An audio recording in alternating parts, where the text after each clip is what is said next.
I know business continuity is a big thing for you, and the strategies around that. And I think for businesses at the moment, it's key to have processes and standards and things that people can actually find a way to anchor to. People that make things that give them hope, make them feel more secure. So really interesting to be talking about engagement frameworks for businesses right now to keep people engaged, but also to keep them feeling that they're part of a team. With so many people working remotely, and really interesting to get your sort of vision on that. What do you see going on in the workplace at the moment? Well, there's also things that are great examples of what can be possible, but lots of opportunities to improve. I think we can agree with that. Now, when we think of the word framework, we all have different visions of what this means, but I often think about formal and informal frameworks, and some people feel very secure when they know exactly what's going on, what the governance is and how things need to happen. But other people are more freestyle, and workplaces have to accommodate all of those sorts of people. Yes. I don't know about you, Sian, but never before have we seen leaders compare to each other. I'm thinking global leaders around the country. You know, we can compare Jacinda, Scott, Putin. We see leadership style on a global stage, but more importantly, we see it in our workplaces, and we understand what resonates. It's really important time for leaders to think about how they're really taking control and how they're making their staff feel. Yes, I think that's a really valid point. And this is about catering to the individual at the moment, because everybody's individual circumstances have changed so quickly. I think that's a really valid point. I think for me, one of the things that we're trying very hard to encourage is that co-design space with employees and employers, actually building a collaborative workspace, and what that means in its truest form. It's not just, you know, yes, of course we take care of our staff. Go to page 10 of the employee handbook. You can see that it talks about the employee assist program. It's about taking it to a different level and actually making it an integral part of how you run your business. Yeah, I often call it stoic compassion. I think it's really important for leaders to have the courage to have the tough conversations, especially now. You know, some of their staff, if they haven't lost their jobs, or a friend or neighbour, they may have had people in their team that are unwell, or have friends and families going through a really difficult time. So having the courage to ask, what do you need, is so basic, but so often not even talked about. And I think there's such a great opportunity for employers to capture the divergent thinking in their team, really engage and think about this as part of a long journey. Yes, we've got COVID now, but we're in people business, whether you're in finance or in a business, and we need to look after our folks. Yes, I would agree with you. I think it is about having the courage to ask those questions and actually making that a space where people feel able to be honest about what's going on right now. There's always an assumption that the man at the top of the business has got the most disposable income, so why isn't he treating everybody to pizza on Friday night? And that's not a viable framework for a business. It's about understanding that everybody has a unique value that they bring to the table, and encouraging those open conversations will build the trust into a business that when you then have to talk about slightly more taboo subjects like finance, you've laid the groundwork for creating a workspace that has an ability for people to take ownership and say, actually, I can't do pizza on Friday because I've got to go and feed Granny's cat, which is what they really mean is, actually, I can't afford it this week because I've got a big electricity bill to pay. But they don't feel in a space where they can be honest about what's going on for them. And I think that's a really important part of building any workplace for the future. Well, it comes down to the culture you want to create. And some people are more naturally attuned with how to deal with people, and other people, when I work with leaders, I often say to them, treat your staff like you would a customer relationship manager. You might need to spend time understanding your team, learning about them. And often I say, start off with a spreadsheet.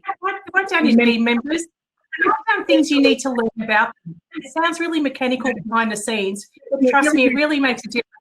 People are trying to remember names of dogs and cats and people and spouses. It's really important. And what I also say to people is map.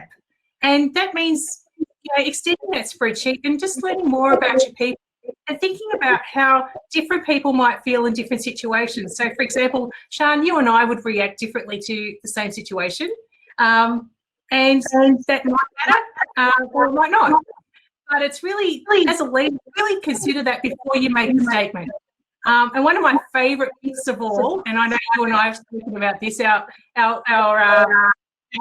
colleague from Tangible, Gordon, talks about the trap of an open door policy. And although it's well intended, when the big boss says, "Hey, my door's always open," we all know that that could be a trap. And the reason why we have a fear or a warmth about that engagement opportunity is because of our past experience, whether that's with this leadership or a previous person who took advantage of our open heart and our open conversation. So if you do some empathy mapping and really spend some time or get some support to do this stuff behind the scenes with an executive coach or someone else who's helping you managing groups, really will make a difference.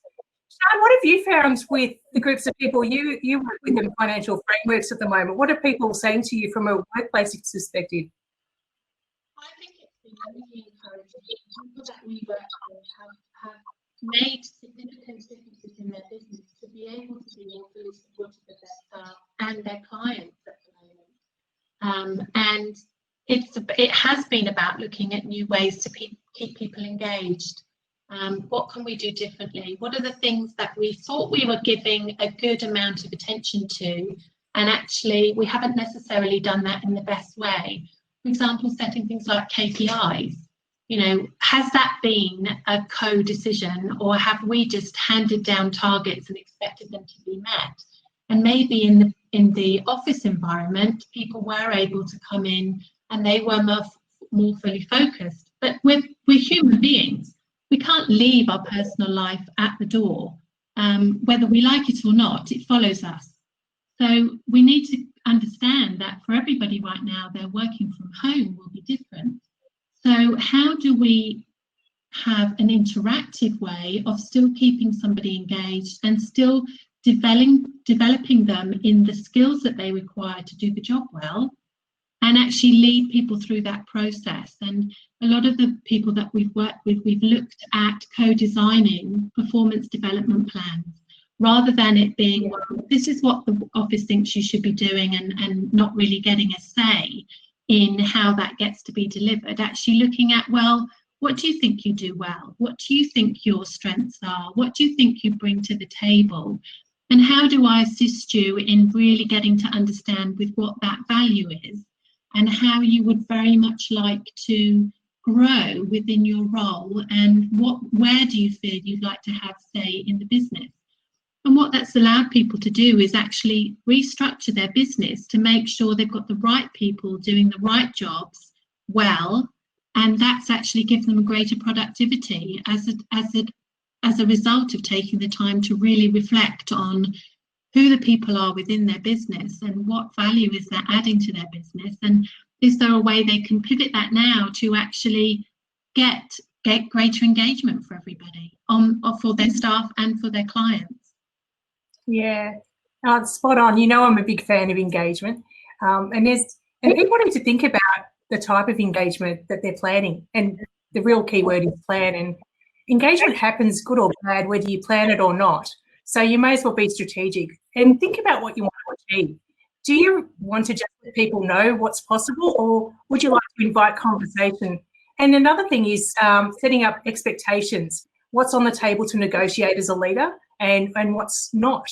And you and I have come up with lots of great examples where the staff and the team have really come up with a solution to save businesses. They're the ones who have been faced with the challenge of the financial stress of the business and said, "Hey guys, what do you reckon?" And some people say, "Well, in fact, I wouldn't mind going 4 days a week," or "Why don't we look at our schedule why don't we share shifts, or let's do things a different way.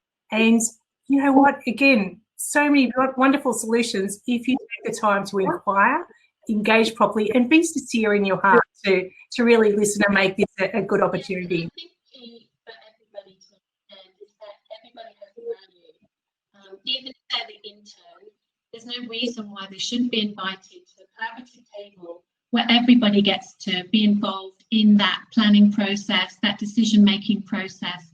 And somebody finally has to have the final word, but get as informed as you can. And the skills that you require and the knowledge that you need is sitting in your workforce. So invite them to a collaborative table, have a conversation, get everybody to have an opportunity to speak and encourage that. And you will be amazed the things that people know that you didn't know they knew, and actually is a real benefit to how you work your business for the future. It's incredible what people come out with. Yeah.